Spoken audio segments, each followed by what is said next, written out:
every weekend you have a why type of fight, and coming up this weekend we have the sniper Dean Barry making his UFC debut. He is from Ireland. Does he know Conor McGregor? No, he doesn't. Stop asking him about it. He'd like to meet him, but no, he doesn't know him, and he doesn't want you to ask. I read that in an interview from balls.ie. Remember that time we were in Boston, Craig, and there were these people who were like, "You're Canadian, why don't you say A after everything?" And we're like, really? That's what you Real think? conversation at Fenway Yeah, Park. these people genuinely believe that we said A after everything. Then they go, "Oh no, you're not from Toronto. They only do that there." Strange thing to tell to a bunch of children who are strangers at the time. But that's like asking Dean Barry if he knows Conor McGregor. Yes, they're from the same country. No, they're not personal friends. Back to you, Craig. So Sorry. fair enough. Dean Barry coming in here again. He's 4-1, taking on Mike Jackson, a guy who has 2 fights to his credit. He's 0-1 with a no contest because, listen, did he beat Chick Magnet Punk? Was it the best fight of UFC 225?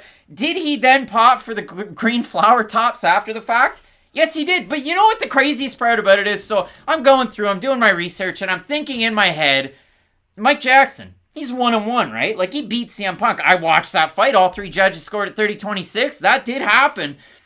And then 3 years went by after that fight. And in 2021, MMA Junkie, the sleuths over there, decided to dig into it with the Illinois Commission and went, hey, but he popped for the weed, so that's a no contest, right? Yep. And then Mike Jackson did an interview and said, yep, it is a no contest. So now we're at a point where man who's 0-1 with 1 no contest, like this is Gokhan Saki territory, is looking to prove 1 over, looking to win 1 over.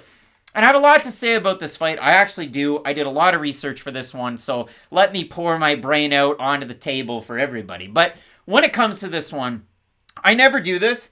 I never bring up the odds this soon, but Matt, I'm glad you are, though. I did not look at the odds for any of these fights. I write them down individually, but before this one, I looked and I went, okay, Barry opened to -700. Mike Jackson opened +525. All right, I get it. So Mike Jackson's a +623, and right now, Dean Barry, -1,027. So I thought, what's the implied probability on that? 91.1% implied probability. Dean Barry wins at 4-1. With very limited pro experience. I mean, only the 5 fights, and we'll get more into Mike Jackson coming up. But Dean Barry, consider it, took on a short notice replacement, Drew Lipton, back in December of last year. A world beater was Drew Lipton, who was 6-30 and got knocked out in 21 seconds. That's where we're at coming up this weekend. This fight, I know we sometimes get on the UFC for having these like prospects who are in their 30s they don't really know a lot about. This is an odd fight though, and I don't really understand why they are giving Mike Jackson another chance. Because this thing with Mike Jackson, it's nothing against him. He can sell a fight better than a lot of unranked fighters can. But he's just kind of like a good regional boxer, I would say. He's a phenomenal photographer, actually. Mike Jackson, please look him up. His MMA media work is very, very exceptional. good. And that's what he's been doing for the past few years. And that's the thing about Mike Jackson. It never really felt like he was outside of the MMA world, you know? It was a name that would keep on coming up all the time because he hangs out with Derek Lewis a lot. I know they do stuff with his training. And he's a very avid photographer and does a lot in the MMA world. So it wasn't like, oh, Mike Jackson's not really a part of our lives. He always has been sort of around. I just never thought we would see him in the UFC again, because even though he did beat CM Punk, and I am going to refer to that as a win, because we all watched that fight. World heavyweight champion. Exactly. Like, Mike Jackson could probably tell some people who don't know a lot about MMA that he was in there with, like, Francis Ngannou. Like, remember Brian Scalabrine won the NBA title, and he was like, yeah, I didn't play a minute, but guess what? In 20 years, I'll tell my kids I started, and in 40 years, I'll tell my grandkids I won Finals MVP. Mike Jackson will kind of be able to bend the story of him beating CM Punk, of like, yeah, I beat the world heavyweight champion. People are like, Francis? And he'll probably not, he just won't add anything else to this story.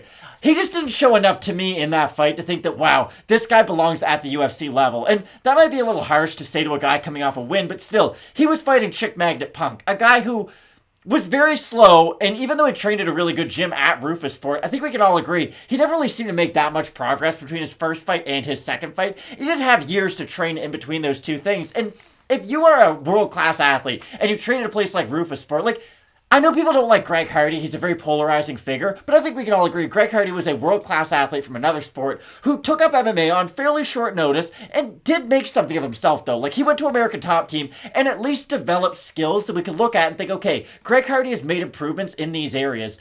CM Punk was never able to do that, and even with Mike Jackson, I know he has had a lot of time off, but how much can we expect for a guy between the ages of 34 and 37 who hasn't been actively competing to genuinely really make big leaps and bounds in his game? I just think we're going to see a very similar version of Mike Jackson this time out that we did against CM Punk, and maybe that's not a bad thing. Maybe it's going to be enough to get him to maybe a lopsided decision, but I gotta be honest, I think anybody who can fight at the UFC level and prove themselves at the UFC level, which Dean Barry hasn't been able to do that yet, if we are being honest, should be at least a minus 700 favorite over Mike Jackson. So for Mike Jackson, this is the craziest part about this fight in general. This is the Buffalo Wild Wings trivia moment if they sponsored our show, but they don't. So I'll say, when you go to the pub, if you're watching this fight, or maybe you're with the cats in the basement, this is the fact to tell somebody.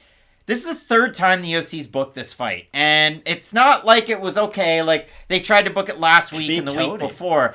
They tried to book it back in 2021, over a year ago in January. That one fell out. Then they tried to book it back in the late spring in May, and then it fell out. The weirdest part about it, though, is, so for Mike Jackson, CM Punk fight, that was back in 2018. For Dean Barry, so he's supposed to fight Mike Jackson. He's supposed to fight Mike Jackson. Those don't happen.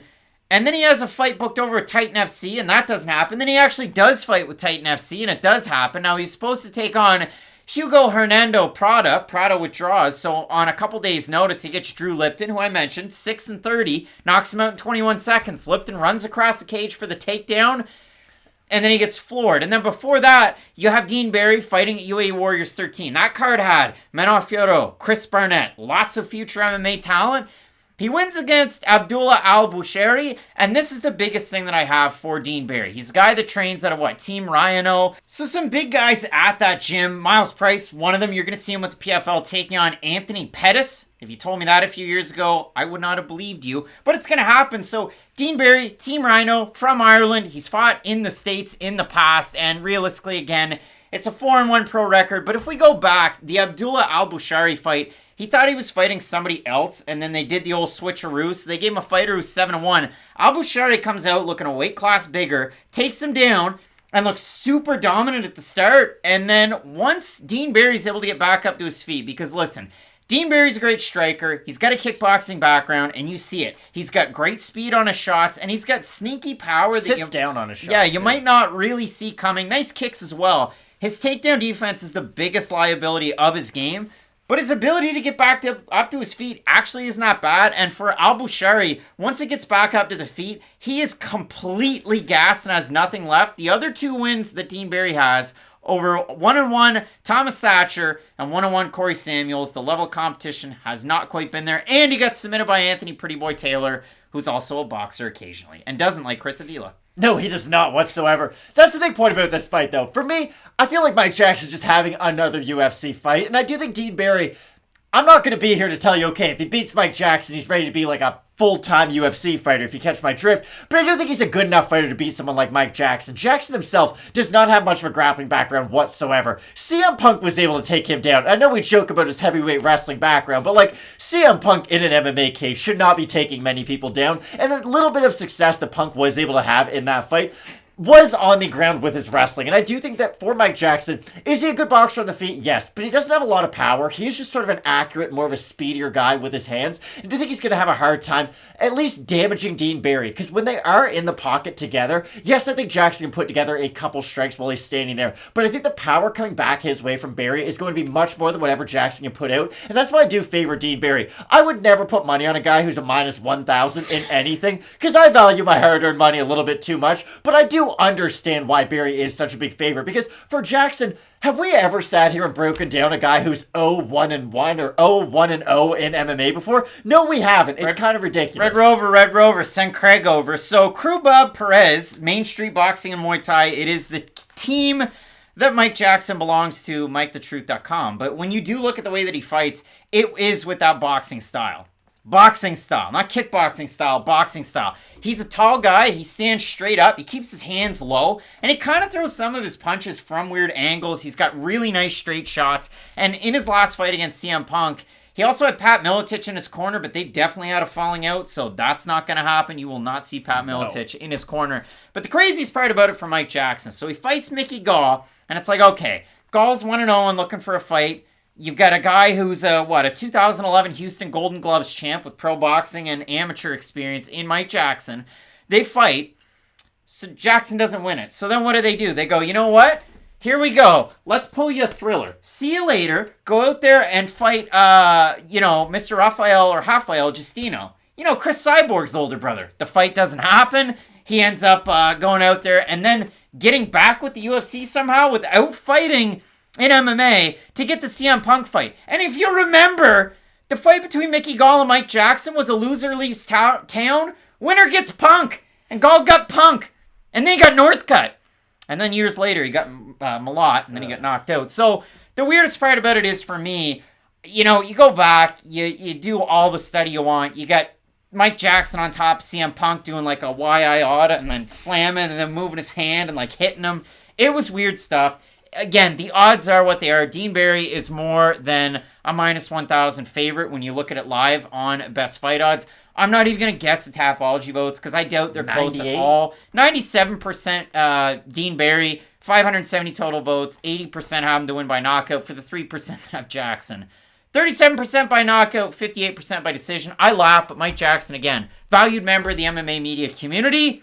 He is on that level. He does great work out there and a very interesting Twitter follow. First walkout song that he ever had was not on the Thriller album. He walked out to Bad. And then he had some Houston rappers that you guys know and love his second time out. I asked him on Twitter. He thought it was a weird question. But then he said, you know what? We're bringing back the Houston rap. So good for Mike Jackson. But I'm going Dean Barry. Speed, the kicks, and, MMA shots versus Mike Jackson's boxing. However, Mike Jackson, Muay Thai shorts in the gym. Years away, we could see a rejuvenated Mike Jackson. I got to go with Barry here. This might sound harsh, but I look at Mike Jackson in the UFC, kind of like when Tony Romo wore that Dallas Mavericks jersey after he retired. They were like, we're going to let you be on the court. We're going to give you this one chance. I just don't think Mike Jackson's a UFC level fighter. And maybe Dean Barry isn't either. But the fact that this is, Jackson's third fight in the organization is kind of wild to me. Credit, man. It's very impressive. Don't get me wrong. But we talked about people who have very, very poor MMA records coming over. Normally they have extremely extensive backgrounds in other martial arts. Guys like Alex Pereira, who are world class at kickboxing, or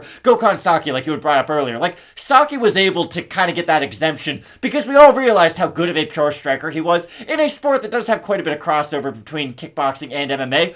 Mike Jackson is a Golden Gloves level boxer, which is nothing to sneer at by any means. It is a very, very nice accomplishment, but that doesn't mean that you are at the UFC level, and I do expect Dean Barry to win this fight. Both of us going with Ireland's Dean Barry. Let us know down below in the comments section what you make of this fight. I would love to hear your opinions on this one.